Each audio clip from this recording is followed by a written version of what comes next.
Since the beginning of the full-scale invasion of Ukraine, helping to leave evacuated thousands of civilians from combat zones and the temporarily occupied territories, as well as from Russia, where many have been forcibly deported. We spoke to Lydia, a volunteer in the evacuation department, directly involved in the day-to-day operations to evacuate affected Ukrainians, and asked her questions about the organizational side of evacuations, what difficult situations she has faced, and how to cope with emotions that are overwhelming. Here's what she said. Right now, the main reasons why people evacuate is cold and lack of heating systems in the occupied territories and places near the front line. Also, another reason is lack of good medical care.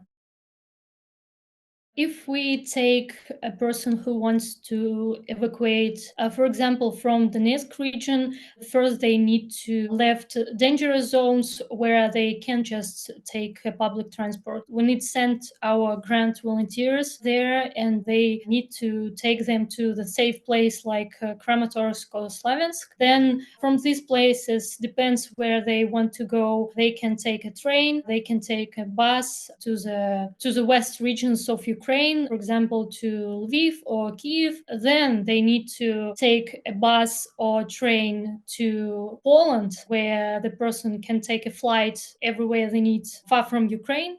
So it takes 5 days. First, it's a special car with our ground volunteers from the danger zones to the safer places. Then it's a train or bus to the West Ukraine. Then it's a bus again or train to Poland or other European country. And then it can be anything like US, UK, where people need to go. These trips are not like vacation trips where you sit for 6 hours waiting for your destination. All roads close to the front line are damaged, destroyed. It's really a tough road that another situation can take like 2 hours right now, and it takes like 6 hours or even more. Every time there is a possibilities of bombs and another dangerous situation. So every volunteer or driver should be prepared for this, and every trip should be prepared for some urgent medical help for these people. For most cases, for example, if it's old people, it's difficult for them to make a decision to leave. For example, they have lived in their homes for more than 50 years and they don't have relatives in Europe or other parts of Ukraine. They are afraid of unknown, and they can't make plans for yourselves where they will be live and what they will do. Many of them don't want to abandon their farm, livestock, and animals. Some people simply don't believe that they can receive help, and that there is some place where they can live comfortably and peacefully. And we discuss all these questions with them, tell them about possibilities and assistance programs, trying to persuade them leave dangerous zones. For elderly people or people with mobility issues, there are some difficulties in evacuation process because they can just go by themselves, go by train or bus. They need some assistance. They need to take their medicines. They need help with some medical procedures, and sometimes they even need an ambulance to go from place to place. We have a situation where we have old woman in a really bad condition. She needed constantly help from a medical professional. So we found one place in Dnipro, but when our volunteers came here, they refused to take her overnight. Thankfully, our volunteer who was helping with all of this situation, he took on himself all the preparation. He called every shelter, every medical organization, asking them if they can take her for one night. It was really hard, and we begged the first place keep this woman for just a few hours for us to have time to find something for her. We couldn't find like specific place with medical care, but we found a place with proper conditions for her to stay for one night, and it was a good place, and she was okay, and we continued our evacuation process the next day.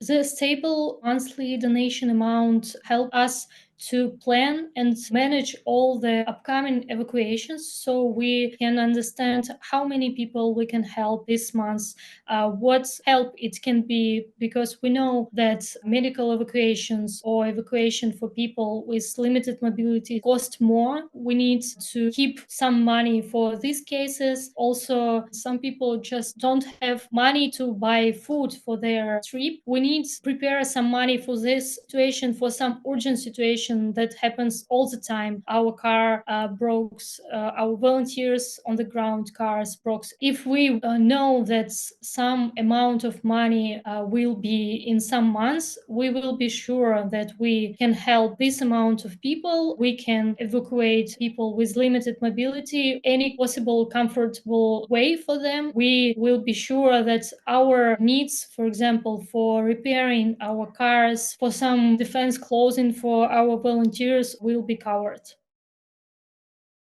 The most challenging part of this work is managing emotions and managing my first responses to some different and really sad situations. But it helps me cope with my emotions, to think that my feelings, my anxiety, my fear will not help people who are in much greater danger right now. And I see endless gratitude and their kindness. It helps me feel important and continue to do this work. So I think the gratitude and the sincere emotions from these people, joy from meeting their relatives, from feeling safe, from finding a place to live where they feel comfortable, these emotions help me to cope with any fear that appears every day with this work.